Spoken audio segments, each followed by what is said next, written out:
My name doesn't matter. What matters is what they did to my family, and what I did after. I was 17 when my father lost the bakery. Not to bad luck. Not to bad business. To a man named Harold Vance, the owner of the building we rented, the man my father trusted with a handshake, instead of a lawyer. For 11 years, my father paid rent on time. Every single month. Vance kept telling him, "Don't worry about a written lease, Daniel. You're family to me." My father believed him. My father believed everyone. Then, the month our bakery finally turned a real profit, the month we could afford to expand, Vance showed up with a different kind of paper. An eviction notice. He'd sold the building to a developer behind our backs, pocketed the money, and left us with nothing. No lease, no proof, no case. I watched my father sit at our kitchen table that night, staring at 40 years of flour-dusted memories packed into cardboard boxes. He didn't cry. He just went quiet. And something in me went cold. I promised myself, right there, that quiet wasn't going to be the end of our story. I was young, but I wasn't stupid. I knew Vance hadn't just cheated us, he'd built his whole fortune the same way. Small businesses, verbal agreements, trusting people. He picked victims who couldn't afford lawyers. People like my father. So I decided to become the thing he never expected. Someone patient enough to outwait him. I got a job, a real one, filing paperwork at the county records office. Boring work. Perfect cover. Because in those files, I found something Vance never imagined anyone would look for. Every property he'd ever acquired the same way he took ours. Verbal leases. Convenient timing. Suspicious signatures. Buildings sold weeks after tenants finally became profitable. It wasn't illegal, technically, he was careful. But it was a pattern. And patterns can be proven, even when single incidents can't. For 2 years, I collected documents on my lunch breaks. I cross-referenced deeds. I found 3 other families who'd lost everything exactly the way we did: a florist, a mechanic, an old woman who ran a tailoring shop for 30 years. None of them had ever spoken to each other. None of them knew they weren't alone. I found them. One by one. I sat across their kitchen tables the way Vance once sat across ours, except I wasn't there to take anything.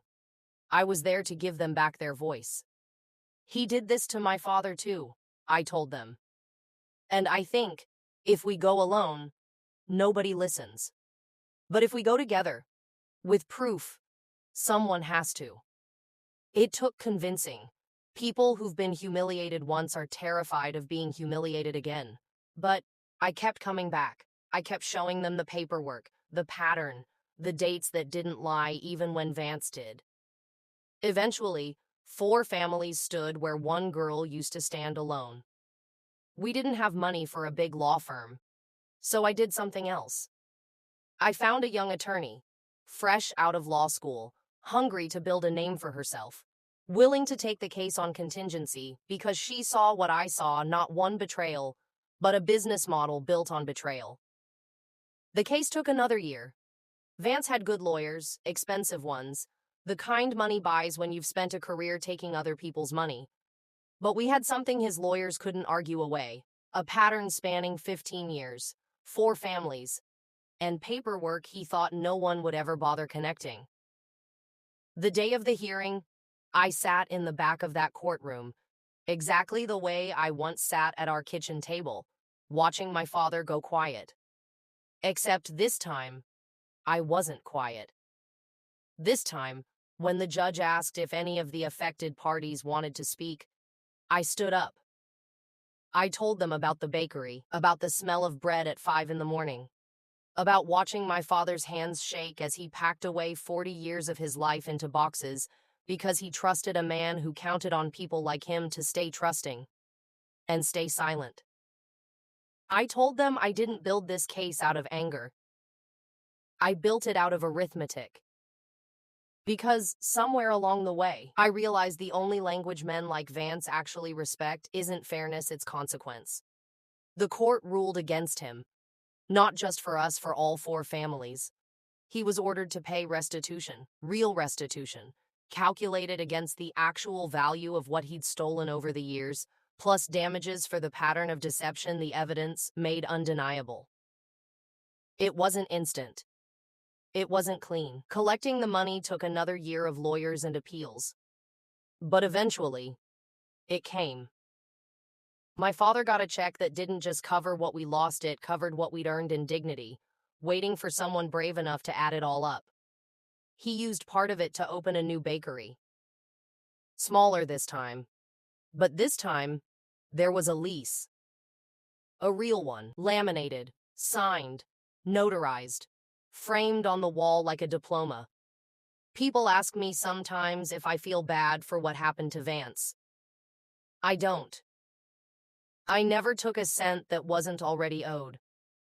I never lied, never forged a signature, never broke a single law. I simply did what he never expected a 17-year-old girl to do. I paid attention. I waited.